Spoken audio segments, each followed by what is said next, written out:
Hello students, a very good morning to one and all. हम लोग fourth unit को ही continue कर रहे हैं, ठीक है ना। और मैंने बता रखा है पहले कि fourth unit is also divided into two parts. First one is the ultrasonic testing and another is the acoustic emission testing. Okay, तो अल्ट्रासोनिक टेस्टिंग का ये आपका लास्ट टॉपिक है, that is the radiated fields of ultrasonic transducer. ठीक है, that means जो भी ultrasonic transducer होते हैं तो जो भी आपका फील्ड वो रेडिएट करते हैं, जो भी आपका अल्ट्रासोनिक वेव आपका प्रोपगेट कराई जाती हैं किसी भी पर्टिकुलर स्पेसिमेन से, तो उसमें कौन कौन से पैरामीटर्स हैं, कौन कौन से टर्म्स आपका एसोसिएटेड हैं, उनके बारे में हम लोग डिस्कस करने वाले हैं। Okay, as you seen here the focusing unit of ultrasonic transducer में vary in shape like round shape, flat shape, cylindrical shape and spherical. That mean जो फोकसिंग यूनिट होती है किसी भी अल्ट्रासोनिक ट्रांसड्यूसर की, वो वेरी कर सकती है, डिपेंड करती है किस पे, उसके शेप पे। तो अल्ट्रासोनिक ट्रांसड्यूसर का जो शेप होता है, ठीक है, दैट मीन राउंड शेप भी हो सकता है, फ्लैट शेप है, सिलेंड्रिकल शेप हो सकता है, स्फेरिकल शेप हो सकता है। Okay, so in ultrasonic transducer sound wave emerges not from any specified point but from whole surface of piezoelectric material, as a result of which sound wave coming out from different points are affected by constructive and destructive wave interference। क्या कहना चाह रहा है इसमें कि जो भी ultrasonic transducer हम लोग यूज़ करते हैं उसमें जो भी साउंड वेव्स आपका इमिट हो रही हैं, प्रोपगेट हो रही हैं, ठीक है ना, तो वो किसी पर्टिकुलर पॉइंट से आपका इमिट नहीं हो रही हैं। पर्टिकुलर पॉइंट से वो क्या बोलते हैं आपका, दैट मीन्स कह सकते हैं वो इमर्ज नहीं हो रही हैं, बट कि पूरे सरफेस से आपका इमिट होती हैं।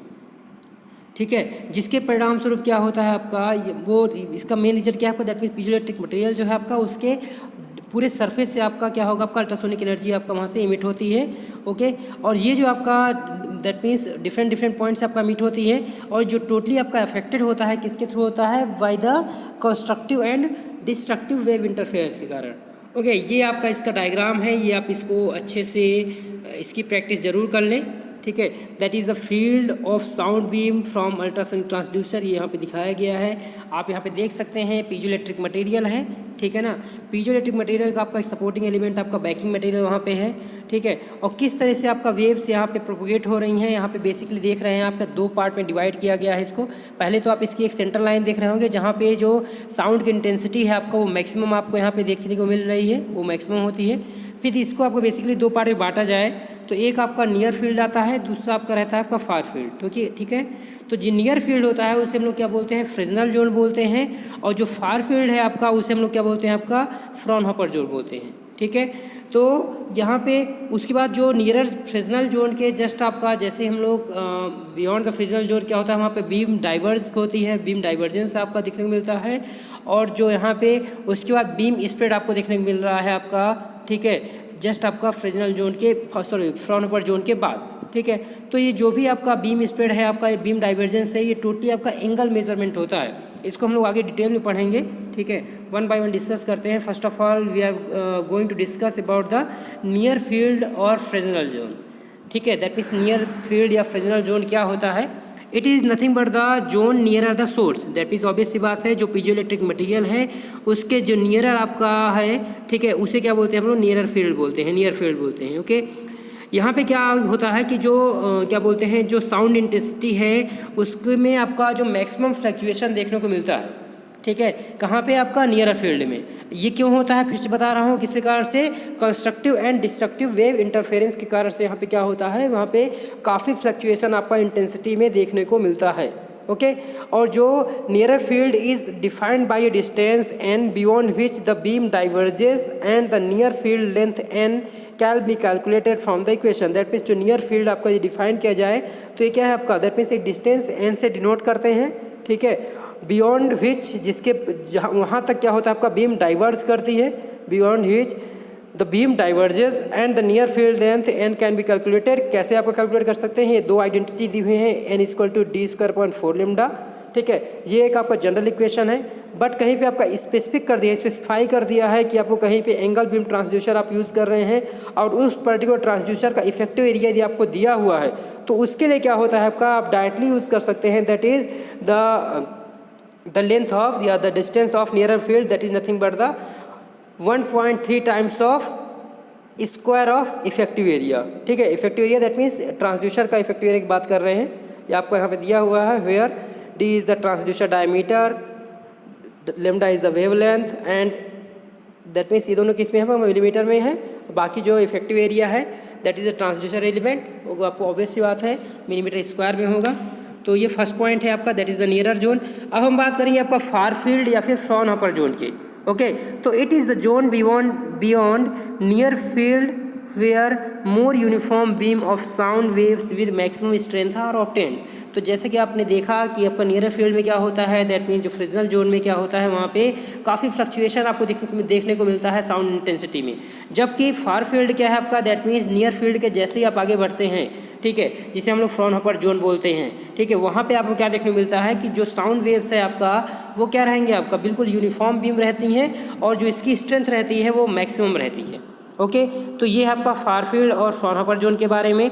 आगे बढ़ते हैं, आपका नेचुरल फोकस क्या होता है। इट इज़ सिमिलर टर्म एक like the near field. Okay, वहाँ पे भी आपका वो डिस्टेंस हम लोग फाइंड आउट करते हैं, दैट मीन्स एन की वैल्यू निकालते हैं, और नेचुरल फोकस में भी हम लोग एन ही निकालते हैं। Okay, so the distance at which near field get transition to far field is called as natural focus.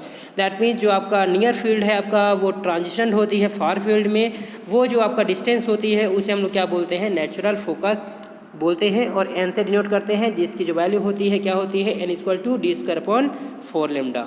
Okay, आगे बढ़ते हैं। Next one is the beam divergence.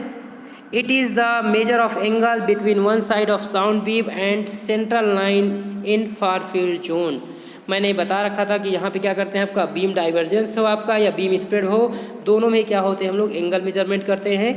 That means आप यहाँ से क्या होगा, it is the measure of angle beam one side of the sound beam and central line in far field zone.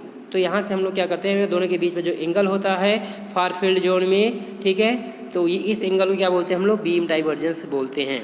Beam spread की बात करूँ तो it is the measure of angle between one side of beam to another side of the beam in far field zone. Beam spread is greater when using a low frequency transducer and vice versa. कहने का मतलब ये है कि जो beam spread वहाँ पे ज़्यादा होता है जहाँ पे लो फ्रीक्वेंसी ट्रांसड्यूसर हम लोग यूज़ करते हैं, तो वहाँ पे बीम स्प्रेड ज़्यादा होता है। यदि आपका मतलब कि फ्रीक्वेंसी जो है आपका ट्रांसड्यूसर की बहुत ज़्यादा हाई है तो ऑब्वियस बात है बीम स्प्रेड कम होगी। Okay, it also varies with diameter of ultrasonic transducer as beam spread it greater when using a small diameter transducer। Obvious सी बात है जब आपका स्मॉल डायमीटर का ट्रांसड्यूसर आप यूज़ करेंगे तो वहाँ पे क्या होगा, दैट मीन बीम स्प्रेड ज़्यादा करती है, that mean just inversely proportional रहता है। आप ये यहाँ से देख भी सकते हैं, डायग्राम से भी आपको क्लियर हो रहा होगा। अदरवाइज यहाँ पे भी देखें, आपका थीटा जो निकाला गया है sine theta equal to 1.22 times of lambda by D. तो जो आपका जो एंगल है दैट मीन्स आप कह सकते हैं जो भी आपका यहाँ पे बीम स्प्रेड एंगल को आपका सॉलिड एंगल भी बोलते हैं। ओके, और सॉलिड एंगल जो होता है आपका, आपको पता है कि जैसे कि दैट मीन्स जो यहाँ पे जो बीम डाइवर्जेंस होता है वो क्या है आपका वन साइड एंगल मेजर करता है, दैट इज हम लोग मान लें आपका थीटा, ठीक है। तो जो बीम स्प्रेड होता है वो क्या होता है आपका, दैट मीन्स वो दोनों साइड के एंगल को that means theta plus theta that means क्या हो जाएगा 2 थीटा हो जाएगा। तो इसीलिए आपका जो बीम एंगल है आपका दैट मीन जो बीम स्प्रेड है आपका कह सकते हैं, तो उसे हम लोग क्या बोलते हैं सॉलिड एंगल, जो कि किससे डिनोट करते हैं आपका 2 थीटा से।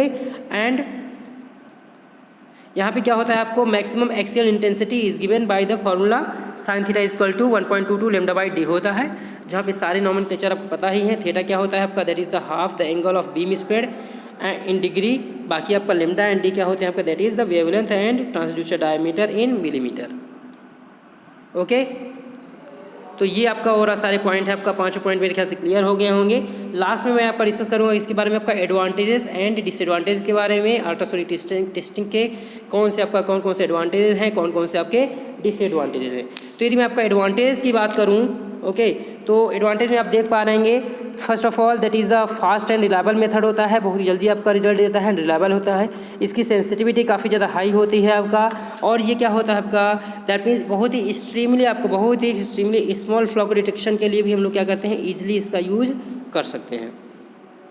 Okay, it involves low cost and high speed of operation. बहुत आपका दैट मीन्स कॉस्ट कम होती है और रिजल्ट आपको जल्दी देता है। ओके, नेक्स्ट है आपका only one surface is accessible. Obvious सी बात है, खाली सिंगल ट्रांसड्यूसर का हम लोग यूज़ करते हैं। दैट मीन्स आपका ट्रांसमिटिंग और रिसीविंग ट्रांसड्यूसर दोनों का फंक्शन एक ही ट्रांसड्यूसर परफॉर्म करता है, तो एक ही सरफेस हम लोग इसमें यूज़ करते हैं। ओके, फिफ्थ पॉइंट है आपका greater accuracy than other methods in determining the depth of internal defects and discontinuity. That means किस पर्टिकुलर डेप्थ में आपका डिसकॉन्टिन्यूटी है, फ्लॉ है या डिफेक्ट है, इसको आपका ज़्यादा एक्यूरेटली इस मेथड से आप कर सकते हैं। Size, orientation, shapes and nature of defect is easily determined. Okay, non hazardous operation, कोई नुकसान नहीं है इसका। Big casting can be systematically scan for initial detection of major defects. देखो, किसी भी मैन्युफैक्चरिंग प्रोसेस से कोई भी प्रोडक्ट बनाया गया हो, ओके, बट बेसिकली आप यदि कास्टिंग की बात किया जाए तो वहाँ पे सबसे ज़्यादा ये यूज़ होती है ये टेक्निक। और कोई सी बड़ी कास्टिंग आपका इसके थ्रू आप इजीली प्रॉप को मूव करा के उसके डायरेक्शन के अकॉर्डिंग क्या करेंगे हम लोग टेस्टिंग कर सकते हैं। और लास्ट पॉइंट है इसमें great penetrating power and good for testing thick section. That means कितना भी आपका थिक एलिमेंट क्यों ना हो, उसमें आपका ईजिली आपका इसमें पेनिट्रेट कर सकता है आपका जो भी साउंड वेव है, और आपका जो भी फ्लॉ है आपका उनको डिटेक्ट कर सकते हैं। ठीक है, एक आपका पर्टिकुलर थिकनेस में भी आपका ये डिटेक्शन कर सकता है। ओके, तो ये थे आपका एडवांटेजेस। लास्ट में डिसएडवांटेज की बात करूँ तो वही कुछ पॉइंट है आपका स्किल्ड टेक्नीशियन और रिक्वायर्ड होता है। ठीक है ना, interpretation of indication requiring training, आपका ट्रेनिंग करानी पड़ती है। रफ इरेगुलर सरफेस पर आपका वहाँ पे इंस्पेक्शन आपका डिफिकल्ट होता है। ओके, सरफेस प्रिपरेशन आपका रिक्वायर्ड होता है, जैसे डस्ट हो गया, पेंट है, स्केल है, सबको क्या करना पड़ेगा आपका रिमूव करना पड़ता है। कपलेंट आपका रिक्वायर्ड ही रहता है कॉन्टैक्ट ऑपरेशन में। ठीक है, अदरवाइज वही सारी चीज़ें रबिंग, फ्रिक्शन जनरेट होगा, हीट होगी आपका। ठीक है, तो वहाँ पे डैमेज होगा। Okay, selection of suitable complaint, कहाँ पे कौन सा कपलेंट यूज़ करना है ये भी आपको पता होना चाहिए। Okay, inspection is limited to couplant corrosive materials only. Okay, that means आपका मटेरियल क्या होना चाहिए, आपका शुड नॉट गेट कोरेटेड होना चाहिए when water couplant is used. Okay, ये आपका लिमिटेशन है। लास्ट में आपका फॉर इंस्पेक्शन कॉन्टैक्ट और immersion of part is required. That means obvious बात है, इंस्पेक्शन के लिए क्या होगा वहाँ पे कॉन्टैक्ट या इमर्जन पार्ट आपका रिक्वायर्ड होते हैं। और ये इससे कुछ एप्लीकेशन है, इनको आप रीडिंग मार लेंगे। ठीक है, बाकी इसमें और कुछ नहीं है। आज के लिए इतना ही, बाकी कोई डाउट हो तो बिल्कुल आप क्वेरी कर सकते हैं। Okay, thank you so much.